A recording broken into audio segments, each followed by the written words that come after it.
Hi, I'm Kevin Metzger, and this is 5 on AI. Today is Friday, June 9th, and in today's episode, we'll cover Zapier, Daily Email Summary.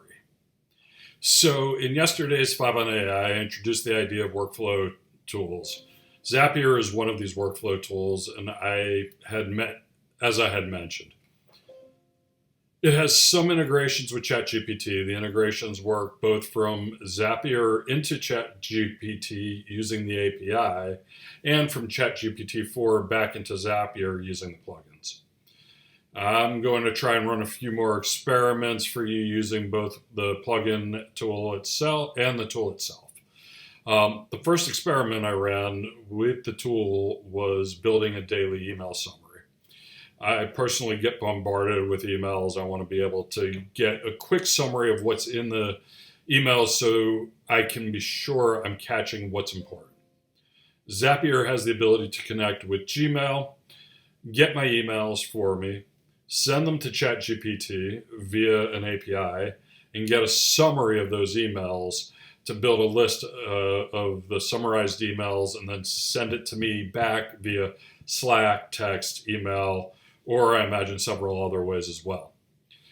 I have two initial thoughts on this. One, the summary process workflow worked really well. Two, when you use the API, you really have to make sure you hone your variables for the GPT response. So I'll address one first. After building the process flow or the workflow automation, I received the first daily digest of my email this morning.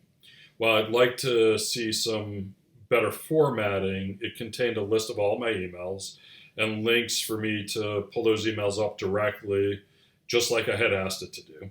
It also contained a short summary of those emails. And however, here's my segue into my point two. The summaries of those emails were a bit wacky.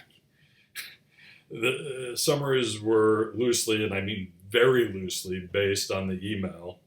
If you've heard of the term AI hallucinations, we had a lot of them. It was to some degree entertaining, but unfortunately not useful. So the question is, why would I get such crazy summaries? OpenAI actually released a playground last summer where you could log in and start interacting with the chat models.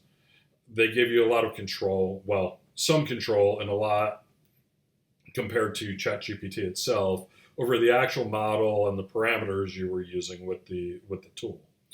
When you use the APIs, you have all that control and granularity.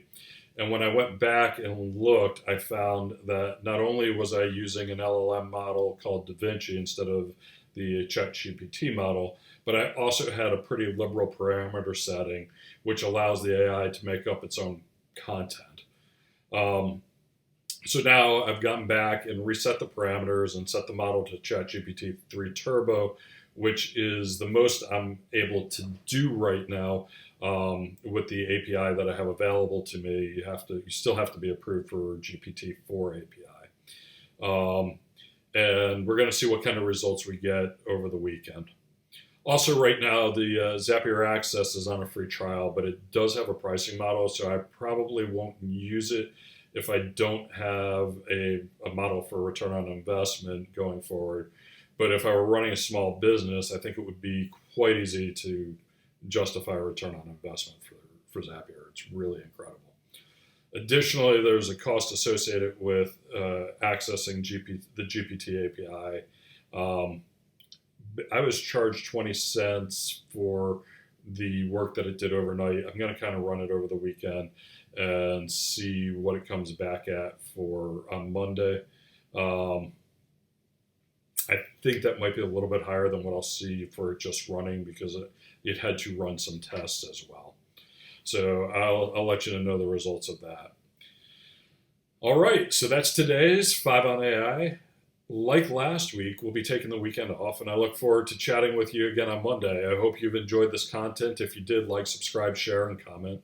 Please note all content is produced by Kevin Metzger, and I do collaborate with AI.